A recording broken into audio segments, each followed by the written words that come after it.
oke lah kita hormati sisi itu. Tapi kita kembali ke awal dari APBD tahun 2019 itu pada prinsipnya disampaikan bahwa ada efisiensi penggunaan anggaran. Kalau boleh disebut ini antara positif apa tidak, ini relatif. Karena penggunaan anggaran ini juga harus diserap sebenarnya. Tapi kalau nggak sampai keserap sepenuhnya, ini jadi pertanyaan. Sampai jauh mana perencanaannya, semacam itu. Jadi kemarin tuh kalau nggak salah 3,6 terus digunakan sekitar 2,2.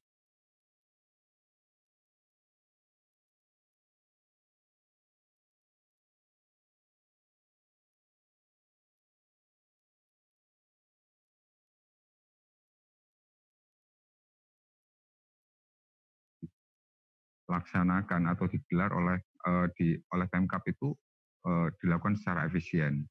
Sehingga ada semacam surplus juga sekitar 124 miliar. Gitu. Yang surplus itu sekarang masuk di pendapatan tahun APBD tahun 2020 gitu. Nah, dalam penjelasan Bupati kemarin tuh kepada Warta Bromo juga Pak Bupati Kusirsat itu juga mengatakan bahwa pendapatan Kabupaten Pasuruan itu lebih banyak 70 sekian persen gitu ya. Itu lebih banyak bentuk transfer dari pusat. Artinya pengayaan potensi ini kalau kita boleh sebut ini harus lebih digenjot lagi urusan pendapatan. Nah,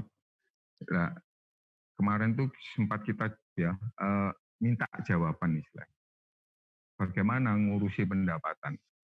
Tapi belum tuntas karena memang mungkin jawabannya sekarang lebih ke arah dalihnya itu ini kaitan dengan proyeksi juga, proyeksi 2020. Targetan pendapatan dipastikan kayaknya turun karena ngomong pandemi corona, semacam itu. Mungkin gitu ya yang tapi kita pengen kejar sebenarnya bagaimana potensi lokal ini digarap gitu ya. Itu artinya kan ini butuh kreasi dan berpikir keras lah ya Bupati seharusnya. Berikut timnya itu bagaimana pendapatan itu tidak jauh dari target. Sebenarnya gitu aja di tahun 2020 proyeksinya. Sehingga pandemi tidak boleh jadi alasan satu-satunya. Semacam itu sebenarnya. Itu ya, ini Mas. Baru saja telah kita ikuti bersama. Ya, ini sepertinya memang tadi sudah banyak jawaban yang sudah disampaikan oleh selanjutnya pembahasan praperda ini termasuk ada beberapa catatan sih yang sudah dijawab secara normatif juga dan beberapa poin-poin dari fraksi-fraksi sudah dijawab juga oleh Bupati Pasuruan, termasuk soal sengketa lahan. Sebetulnya sengketa lahan ini bicara normatif dengan hasil dari putusan pengadilan dari bahwasanya memang dimenangkan oleh TNI AL gitu. Nah memang beberapa poin yang memang sangat substansi kemarin yang benar-benar dan sempat tidak juga diangkat ke publik dan memang menjadi pertanyaan yang kemudian dijawab juga oleh Bupati. Termasuk juga kekosongan jabatan gitu. Ya. Jadi beberapa yang jadi perhatian memang satu ketika kita ngomong alas logo atau seputarannya ya ada 11 desa kalau nggak salah itu yang tersangkut sengketa dengan TNI AL. Ini sampai ya itu kan sejarah cukup panjang puluhan tahun. Saya lupa ya maaf sejarahnya itu sudah cukup membuat kita sibuk memperhatikan istilahnya. Kita nggak sebenarnya pada sisi formal mungkin ya itu tadi sudah dijawab. Pada sisi formal TNI memenangkan gugatan atas lahan itu ya. Tinggal bagaimana sebenarnya pendekatan ini kita butuh sekali lagi kalau kita mengulas kembali sebenarnya beberapa tahun yang lalu barangkali kita kalimat yang sama sebenarnya. Bagaimana pendekatan proof ya. Pendekatan TNI AL konteksnya di sini. itu harus benar-benar mampu, tidak lagi ngomong Pemda ya. Sebenarnya bagaimana sikap TNI AL ini tidak menunjukkan sikap arogansi, mungkin semacam itu ya, tidak menunjukkan kesewenang-wenangan. Saya yakin juga sudah ada pendekatan sih dengan warga. Cuman ini harus diulik ya. Ini sebenarnya ada apa? Kenapa warga kok menolak? Ini kan juga harus dicarikan penyelesaian kalaupun ingin dipindah gitu. Atau mungkin ada semacam asumsi dari warga itu kan ini bahwa ini tanah warisan, tanah wilayah dan seterusnya. Ini kan jadi persoalan. Ini segera harus dicarikan solusinya memang. Tidak boleh berlarut-larut. Sebanyak 3 orang. Perwakilan warga sebanyak 4 orang. Ini kutipan yang saya perdengarkan kepada semuanya dari Wakil Bupati tadi yang sudah menyampaikan ke depan audiensi di Kementerian Sekretariat Negara membahas permasalahan status tanah warga masyarakat di Kecamatan Lombok dan Kecamatan Ulik. Nah, hasil dari audiensi di Kementerian Dalam Negeri, Mendagri mengirim surat kepada Bupati Pasuruan tertanggal 1 Oktober 2019, nomor 663/101.10/SC. Perihal permasalahan pemukiman di kawasan TNI Angkatan Laut Negara di Kabupaten Pasuruan, Provinsi Jawa Timur, yang isinya menyatakan bahwa mengingat atas lahan atau pemukiman masyarakat yang menjadi objek sengketa dengan TNI Angkatan Laut, setelah dilakukan pengkajian dari aspek yuridis formil, diperoleh informasi dan temuan bahwa pada lahan atau pemukiman yang dipersengketakan telah terbit sertifikat hak pakai nomor 1 Sumber Anyar tahun 1993. Jadi ini lebih ke arah ngomong riwayat yang sudah ya. Kalau sisi formal secara umum mungkin gini, Bung Yogi. Warga mungkin lagi tertekan lah posisi kalau sisi formal, ketidakmampuan, ketidakpercayaan dan seterusnya. Cuman kita harus memastikan ada keadilan juga di situ. Bahwa sebenarnya ini problem kalau ditabrak dengan sisi formal, seharusnya memang warga yang harus pindah, harus sukarela untuk pindah ke permukiman, ke tempat lain gitu ya. Nah ini masalahnya yang harus dicari itu kenapa kok masih belum mau, enggan untuk pindah misalkan. Ini yang mungkin diantaranya yang harus dijawab segera gitu. Itu sebenarnya kan pertanyaan yang sama di beberapa tahun yang lalu. Apalagi bahasan itu terlebih di tahun 2007 atau 2008 ya, kasus penembakan itu kan.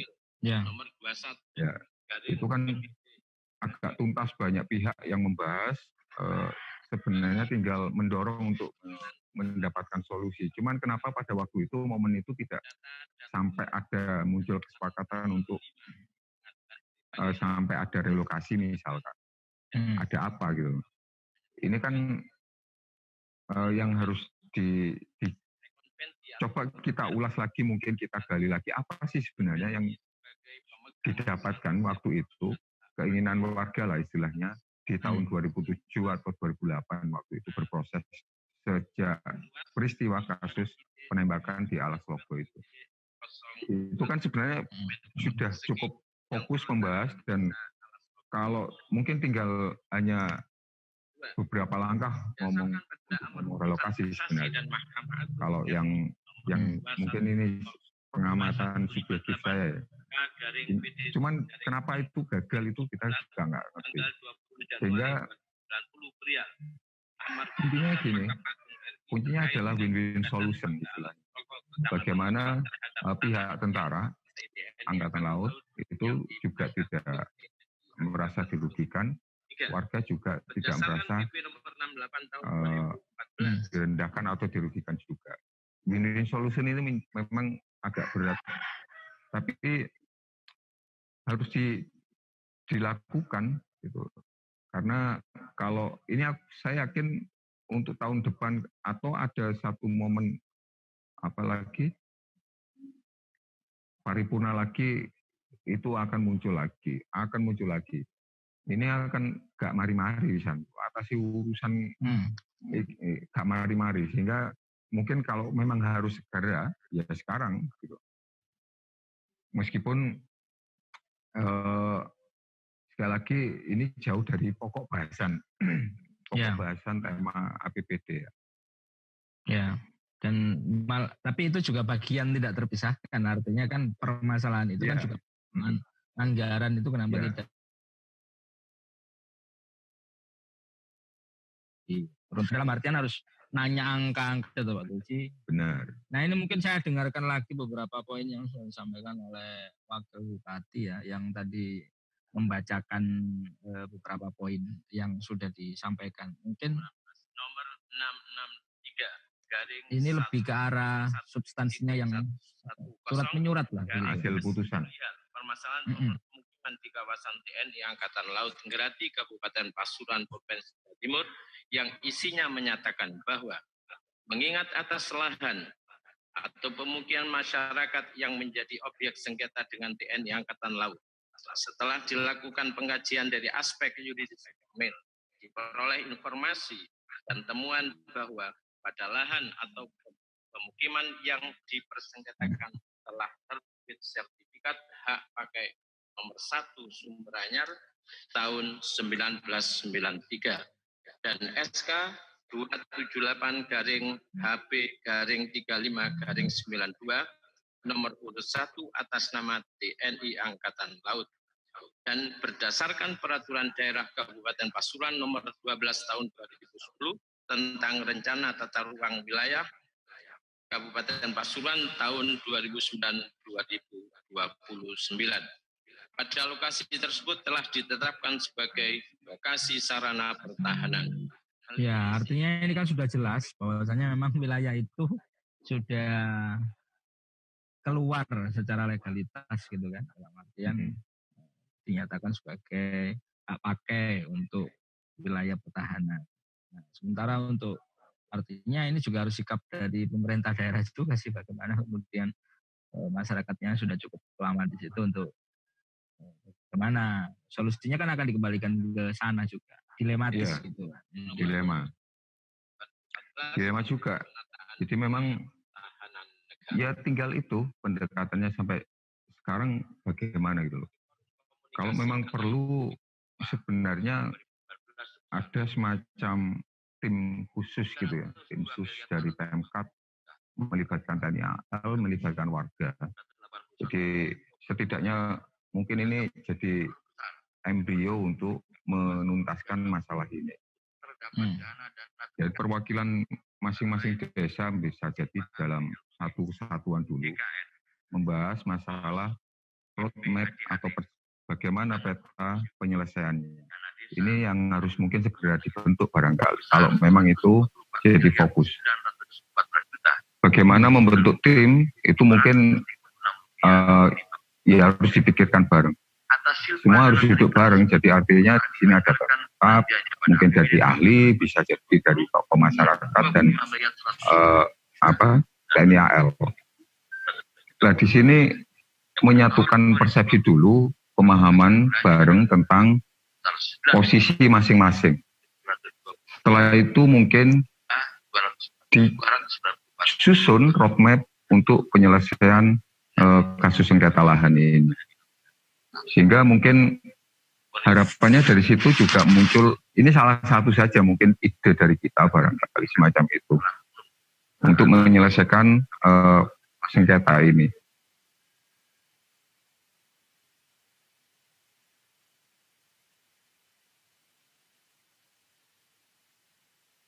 Menerima ini konsekuensinya adalah begini.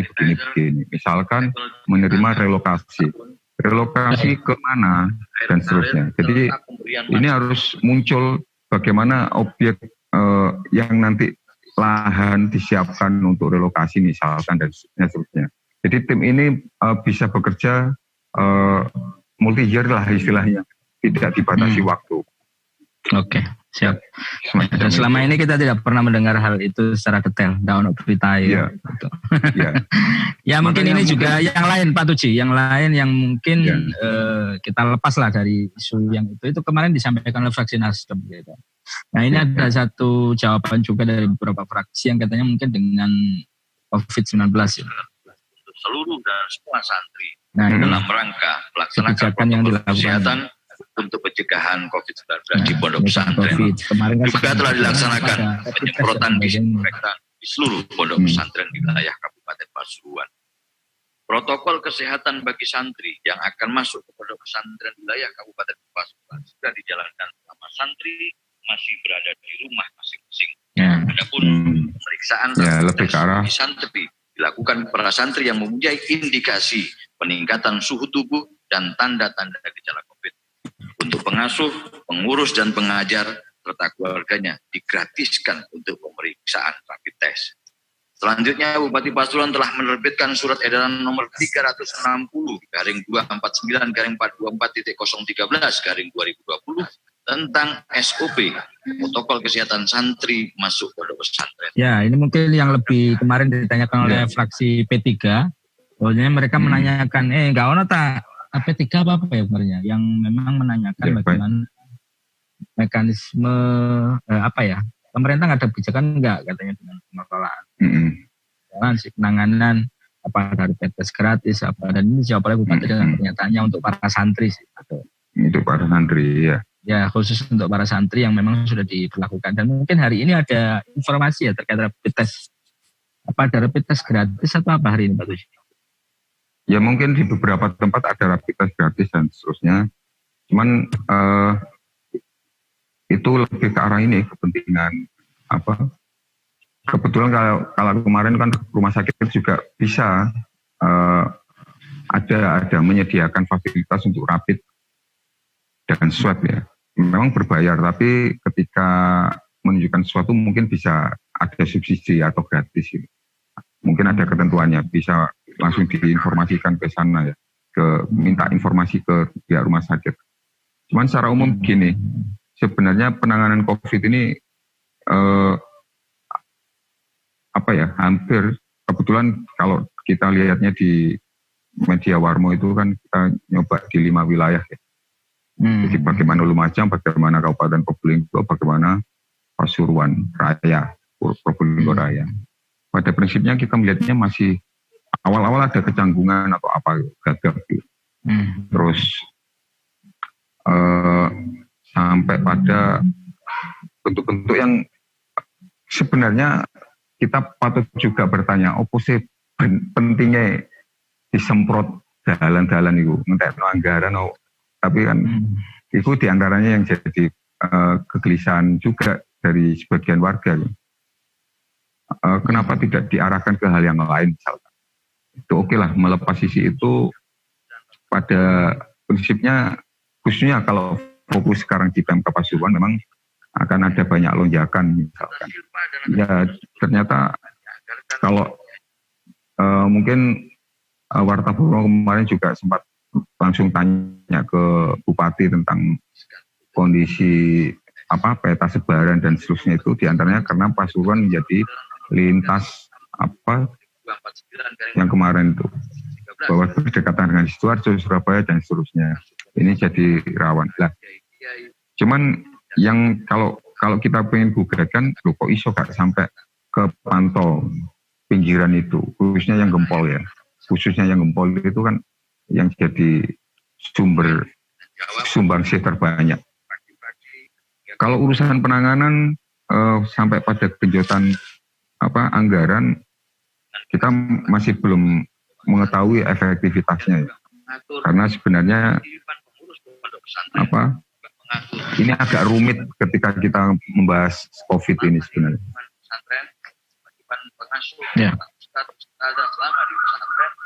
Ya ini masih soal COVID ya. Nah ini mungkin yang baru dan sudah ada di Warta Broma belum ini? Yang soal penggratisan untuk mahasiswa ini. Sudah kalau di ini, kalau Pasuruan mungkin belum ke up ya, tapi yang Lumajang diantaranya ada kebijakan. Ini mungkin bisa didengarkan Pak. Ya. Terkait masih banyaknya jabatan kepala UPD. Oh ini beda lagi kayaknya. Ya. Itu sebelumnya, sebelum saya putar lagi ya. Untuk seluruh kasus OTG, PDP, ini kami juga sedang berproses untuk pengisi jabatan pimpinan ini tinggi Pratama Sekretaris Daerah dalam rangka kelancaran tugas di instansi Kabupaten Pasuruan, dan kedepannya kami juga akan mengadakan seleksi terbuka untuk jabatan tinggi Pratama pada OPD yang masih kosong. Selanjutnya mengenai insentif guru TPG, Madin.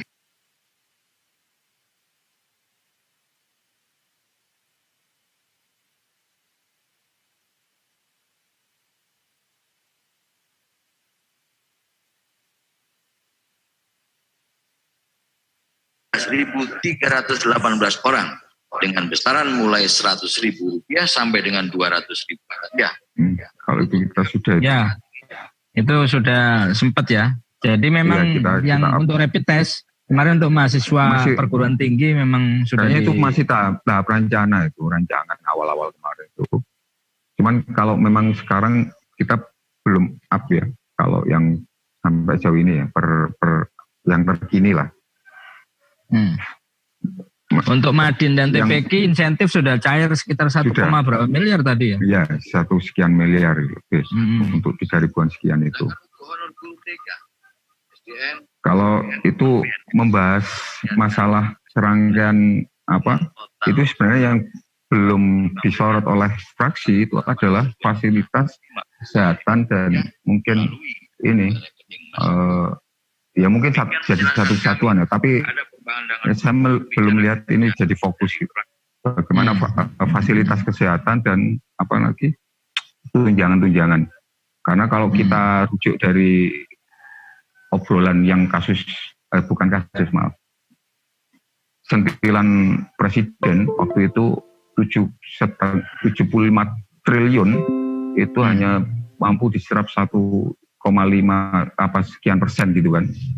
Artinya itu kalau kita lihat, kita pengen tahu ini gugatannya sampai jauh mana.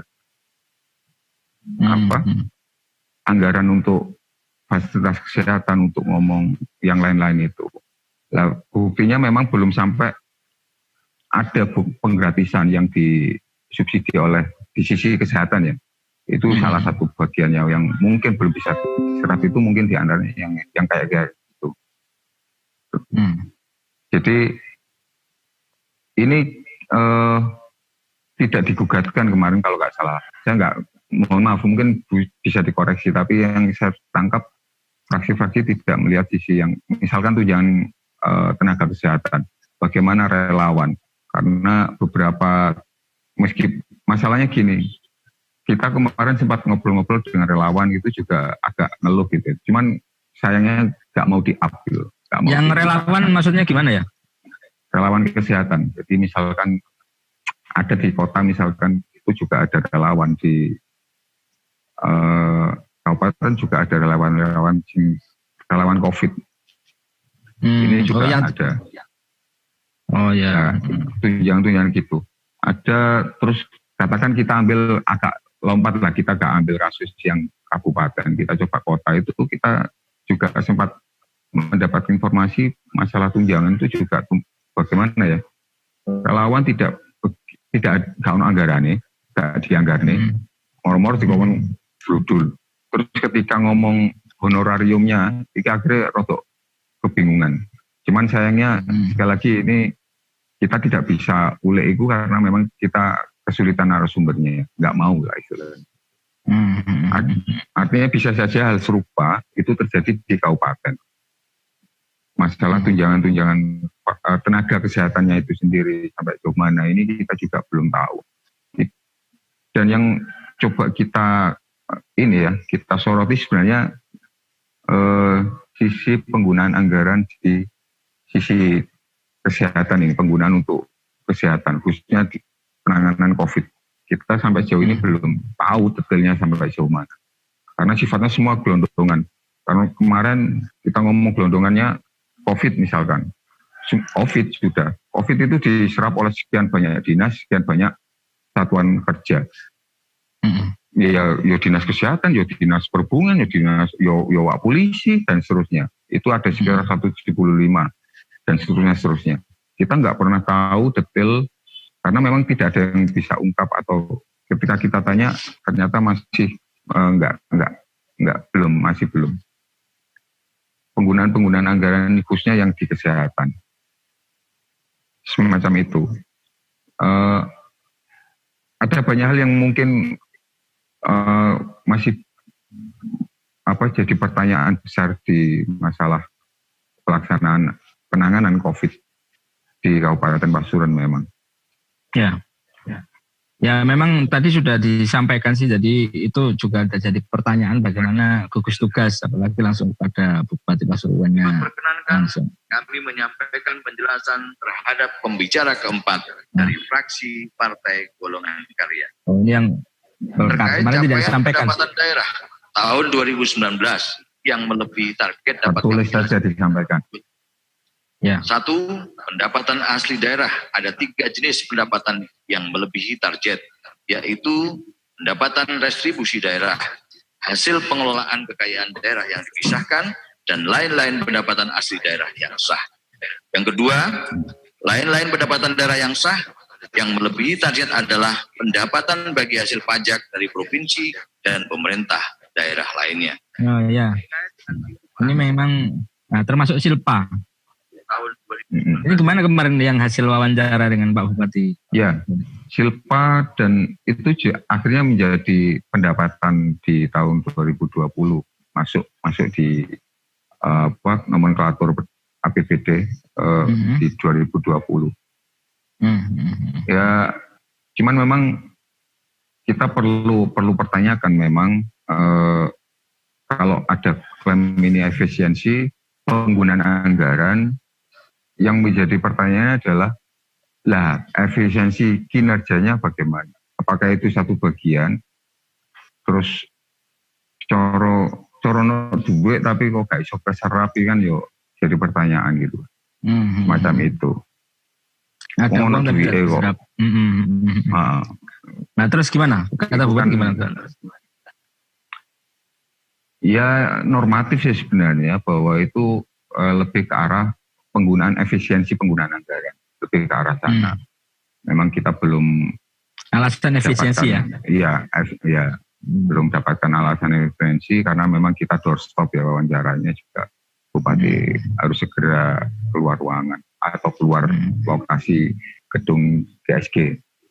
Cuman kita bisa dapatkan bahwa satu ngomong efisiensi itu boleh memang ngomong efisiensi anggaran ini berkaitan dengan berhemat dan seterusnya. Mengamankan duit negara ya. Bisa jadi di tahun 2019 itu ada program-program yang sebenarnya tidak perlu akhirnya harus dipangkas. Ya ini yang harus kita apresiasi kalau memang itu terjadi di 2019 kemarin. Sehingga muncul istilah efisiensi itu. Cuman kalimat itu belum kita dapatkan memang. Sehingga kalau misalkan kita asumsikan oke lah ini program-program yang sebenarnya bisa dihapus waktu itu sehingga tidak digunakan. Kalau dikeluarkan untuk pos anggaran yang lain barangkali itu akan menjadi temuan yang gitu. Sehingga nggak bisa dipertahankan aja. Sehingga menjadi silpa misalkan. Ya nggak apa-apa. Kita mungkin mengapresiasi kalau dari situ. Cuman akhirnya yang jadi pertanyaannya lagi perencanaannya piye itu di tahun 2019. Mungkin ini yang saya kira di tahun 2020 harus menjadi catatan kritis kita bagaimana perencanaannya dan mengeksekusi perencanaan itu. Bagaimana perencanaan itu jadi satu bagian utuh dalam postur APBD ya. Nggak boleh terus ngawur gitu kan modelnya ya jenenge kudu genah memang semacam itu karena kalau hanya dibatasi pada sisi efisiensi itu oke. Terus muncul karena mungkin ada kegiatan yang nggak perlu misalkan. Lah kok iso kan kegiatan nggak perlu kan gitu. Nah di tahun 2020 akhirnya yang kita sorot selain sisi itu mungkin kita cukupkan memang kemarin itu dengan Bupati. Kemarin terus akhirnya yang kita sorot masalah pendapatan kenapa hanya bersumber 70 sekian persen ya itu dari transfer APBN. Terus kemudian akhirnya dijawab juga pada intinya pada sisi kita tanya lah terus bagaimana ngomong pendapatan di tahun 2020 ketika ya akhirnya Bupati mengakui bahwa proyek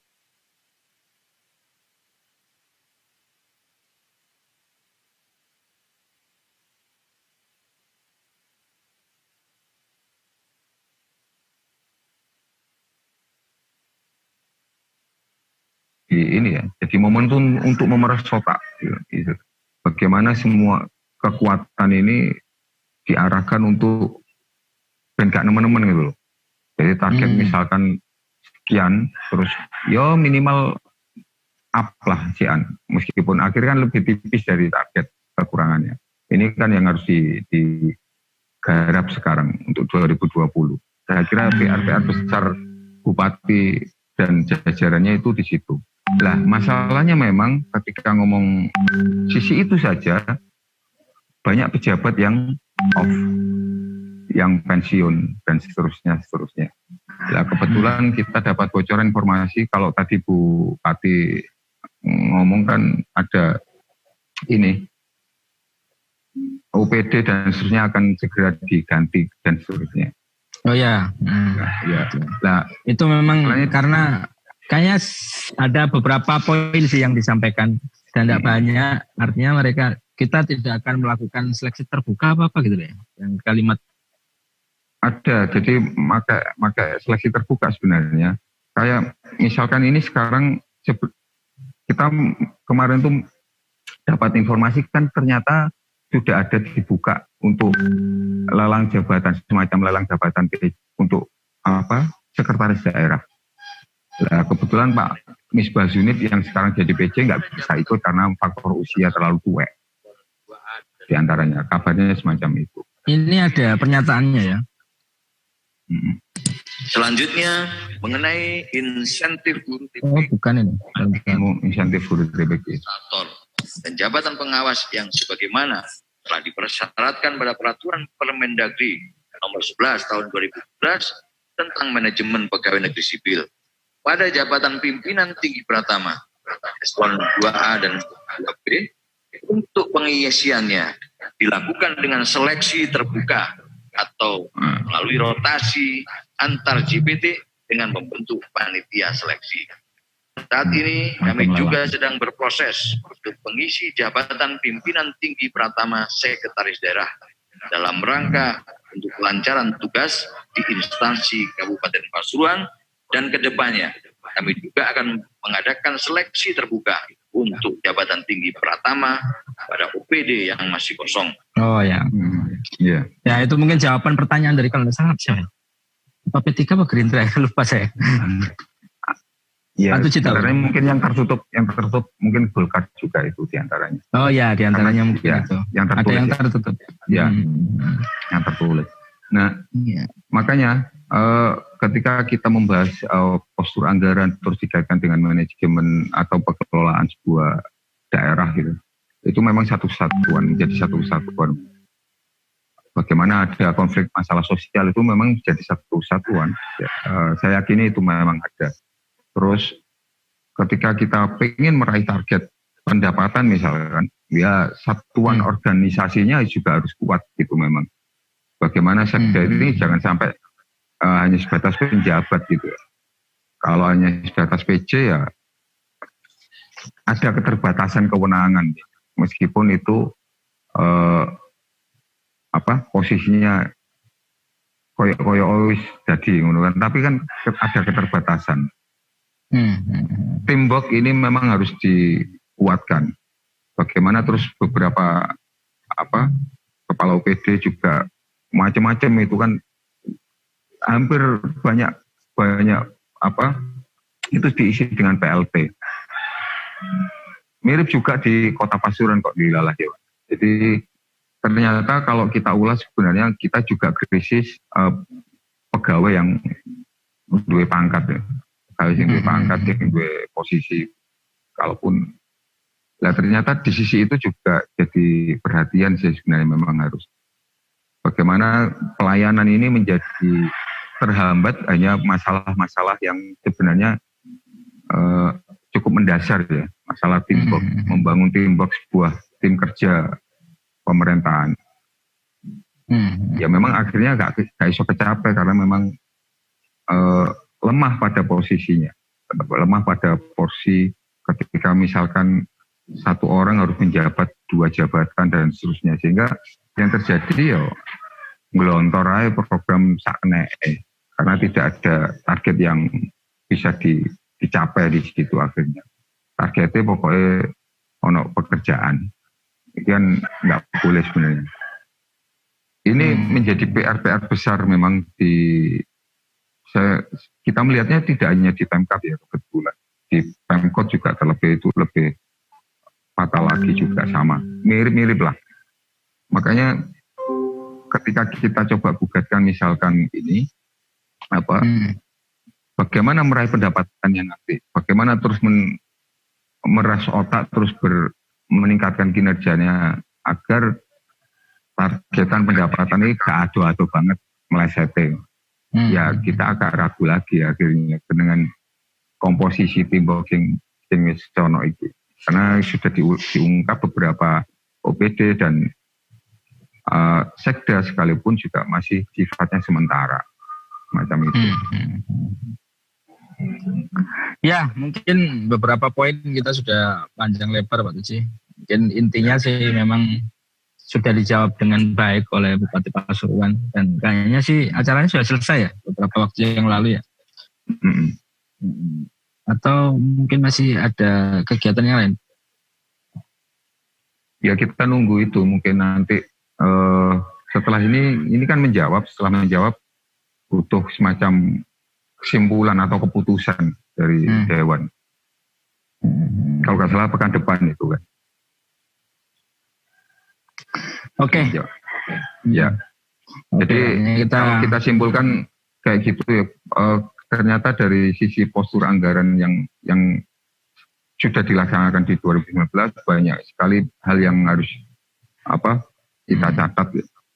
Terus bagaimana terus proyeksi 2020 itu juga sebenarnya akhirnya produk was-was lagi nih. Apalagi terus sekarang dalihnya pandemi. Kemudian terus timboknya yes ngono iku. Mereteli kabeh lah pokoknya pegawai ini saiki. Maksudnya iki kasar lho. Enggak apa. Maksudnya posisinya kan podo ngerangkep terus sekarang PJ itu harus segera diganti. Bagaimana mencari sekretaris daerah saja sekarang kesulitan. Karena macam misalkan salah satu yang nggak bisa itu Pak Munif sendiri. Misalkan yang sekarang menjadi itu nggak bisa maju lagi untuk menjabat sekda untuk masuk di lelang jabatan. Itu karena faktor usia, ketentuan lah itu. Di antaranya banyak faktor itu. Artinya itu beberapa pegawai dengan pangkat dan jabatan leks gitu di tahun depan mungkin podo pensiun ya. Nah, ini memang banyak menguras energi untuk fokus di situ saja. Bupati mungkin agak kelimpungan, agak kemeng lah ambil Gus Mujib. Mungkin begitu ya. Oke, baik. Mungkin Pak Tuji melihat tampilan layar saya ini ya? Enggak. Belok aku ketemu Yon. Apa ini? Kelihatan menang cuplikannya. Aku menang jegrek. Foto. Oh ya, baik kalau begitu mungkin ini sudah mendengar suara saya dan beberapa hal yang sudah disampaikan oleh Pak Tuji tadi mungkin bisa jadi evaluasi kita juga. Begisian. Ya, yang poin saya kira yang poin krusial itu diantaranya bisa jadi masalah alas logo. kita coba usulkan bagaimana ada tim khusus lah ya, terserah namanya apa, yang mengkolek seluruh kepentingan. Di situ muncul target dan roadmap, itu aja mungkin, itu yang terpenting. Kalau itu salah satu mungkin usulan dari Warta Bromo barangkali. Itu harus disegerakan karena ini nggak boleh berlarut. Dan mungkin masalah kondisi Pemkab saat ini dan targetan yang barangkali di tahun 2020 akan lus gitu. Ya siap-siap lus memang. Ya karena satu yaitu tadi faktor pandemi dan teamwork itu mungkin. Itu mungkin Bung Yogi. Oke, terima kasih Pak Tuci. Mungkin Purwowarmo meskipun dengan live kita yang sederhana ini bisa memberikan informasi lah paling tidak sih Purwowarmo. Selamat siang dan sukses selalu. Assalamualaikum. Waalaikumsalam.